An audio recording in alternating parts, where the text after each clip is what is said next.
before us today, the award is the climax of their scouting efforts over many years. Typically, a scout is in scouting for 7 years. That's a huge commitment. So the guys that have achieved Eagle rank have really been, consistent in applying their skills to the scouts. Let me point out that the attainment of this award is made possible through the assistance of those with the candidates today, including the ASMs, the Eagle advisors, the troop committee members, fellow scouts, parents, family, friends, and members of our local community. I'd like to ask our current and former assistant scoutmasters in our troop to stand and remain standing. A round of applause for all of our and moral code. It's guided by the Scout Oath and Scout Law. This is an occasion for pride and joy, as well as a time for reflection. Beyond the Eagle rank, a Scout can earn Eagle Palm Awards by continued involvement in scouting. Essentially, the Palm Awards are, if you're a Scout and you're going to be an Eagle Scout, you earn 21 merit badges. Some of them are required, some are optional, right?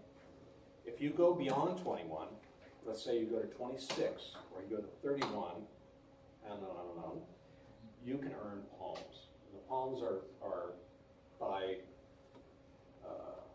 naming, bronze and silver and gold, etc.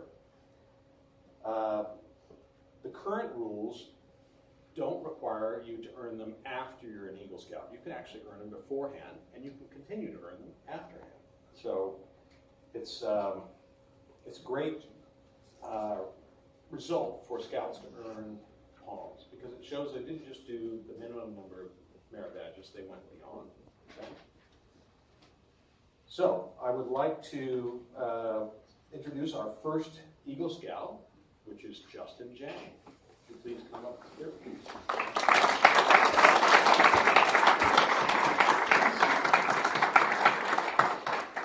So Justin's been working on this speech until you okay? Yeah, okay. So it's been literally a work in progress, right? Till now. Justin came to us from Troop 351. So he spent a big chunk of his career with Mr. Waldron. He's been a big influence, I think, in your career as a scout. Justin's a big fan of backpacking, and he's done a number of backpacking trips. So he came to our troop, and we welcomed him, and he's been a great member of the troop since then. So I would like to welcome Justin and ask that he go through his speech.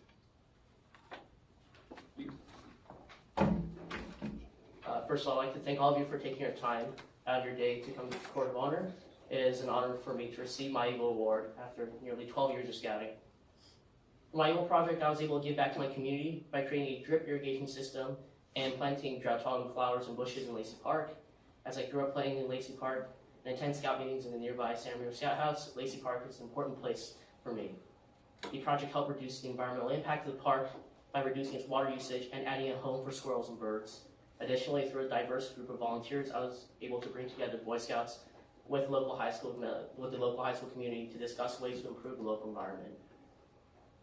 My overall scouting experience was extremely positive. Many scouts will list camping trips or service events as their favorite moments in scouting. But my favorite experience in scouting was all about the questions I asked along the way. I still remember having many spirited conversations on campouts with my former scoutmaster, John Waldron, about religion and the existence of God. As we all know, in scouting, one of the parts of the scout law talks about reverence, and you might have heard in the news, some scouts there, they have struggles with talking about atheism and all these other things, which in the scouting community is considered stigmatized. So I think it's really nice that I was able to have those discussions with my scoutmaster. As we learned about the world beyond scouting, I began to ask new questions. And as scouts, we take oaths pledging to live our lives under the scout law and the scout oath. However, when we enter the outside world, things are very different. The scout oath and the scout law answer questions regarding microethics, the recognition of ethics in our everyday lives and our everyday decisions, right? But it leaves a lot of unknowns in macroethics, large-scale issues and normal rules that guide our actions within society. We know what to do as individuals in our scouting and local communities because there's already a general understanding of scouting and our morals that we follow. But when we interact with the outside world, you'll notice immediate lack of those rational thoughts and rational thinking processes that we usually go through with the Scout Oath and law. I think an interesting and pretty broad examination of this problem, you would find many dilemmas, right? And a really simple one to go through is to understand the intersection between science, politics, and ethics. Science is knowledge, knowledge is power, and power is politics. Ethics in the community in general, I think in our world community, is woefully undercovered because it raises uncomfortable and difficult questions. Many of us don't want to talk about it solely because it's easier to leave them unanswered. People avoid discussing with each other out of fear of partisan politics. Ethics is devoid from almost all discussions now, which is alarming, especially from a Scout's perspective. Many of you may know about the rampant corruption ravaging our government, the ignorance of the populace, and the general pessimistic mindset of the people around the world. People want answers now, but they don't know where to search. I believe that as people who pledge to follow the Scout Oath and its law, we have a moral responsibility to break the glass ceilings of lies and platitudes, to help answer the world's ethical questions that would otherwise be left blank. To not do so would be fulfilling your duty to God, country, and others. As Sonny Agrawal, another Eagle Scout, said, "The Eagle rank simply represents the point by which the Scout has proven that he is not only a leader, but has particular ambitions and goals that he is willing to pursue, with the leadership he has developed proving to be vital assets towards those ends." In scouting, we often say that the road ends with Eagle. However, I disagree. Attaining the Eagle rank is just a step on a long journey.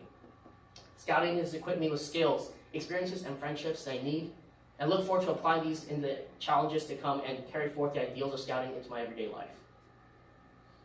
I'd like to thank my parents for helping through my decade-long scouting journey from Tiger to Eagle. As first-generation immigrants, it's very difficult to find the right resources to raise healthy and strong children. My parents fought as hard as they could against all the barriers that all immigrants face: language, race, economics, etc. There are times when I want to give up, but they helped me follow through. I'm glad that they stuck with me throughout this journey because without them, I wouldn't be where I am today.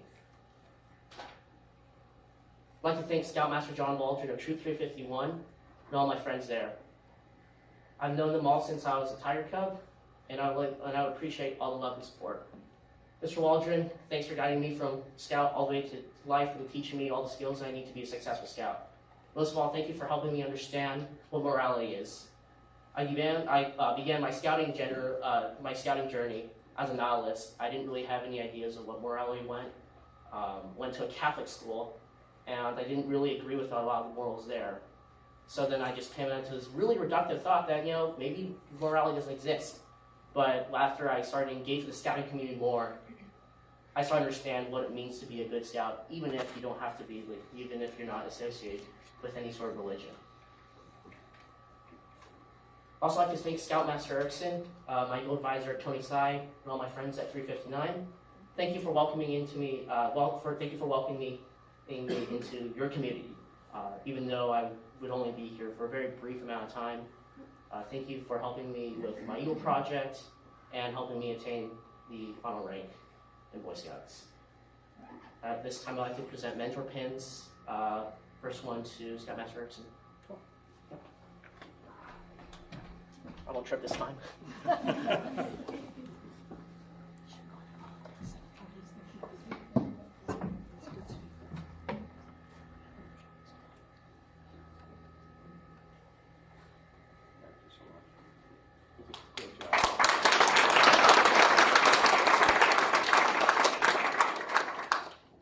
Second mentor pin would be for my Scoutmaster from 351, John Waldron, who I believe is not present today. So, yeah, I guess that's it, yeah. Thank you.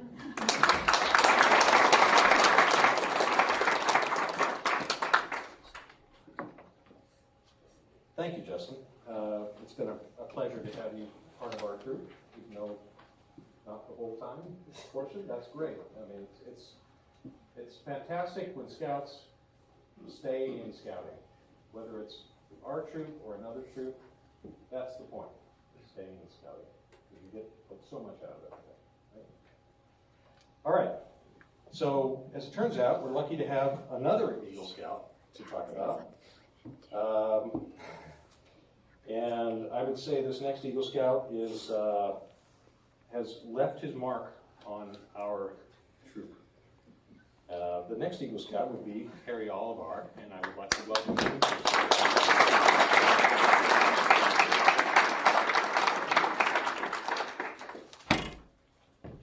So Harry has been such a great addition to our troop. We've all enjoyed escapades with Harry. And they are escapades. Whether it's campfire programs and his most famous Fresh Fruit, or whether it's outings, skiing, or on the beach, or other communities, Harry's been fantastic, and it's been a pleasure to be a part of his scouting career. As his dad said, he never met a merit badge he didn't like. So, as you will see, Harry's achieved a huge number of merit badges. 52, Harry? Yeah. Yes. 52. 21's required. So,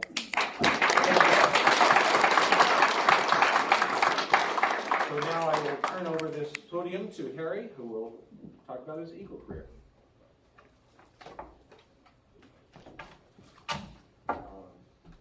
Please may I have the next slide? All right.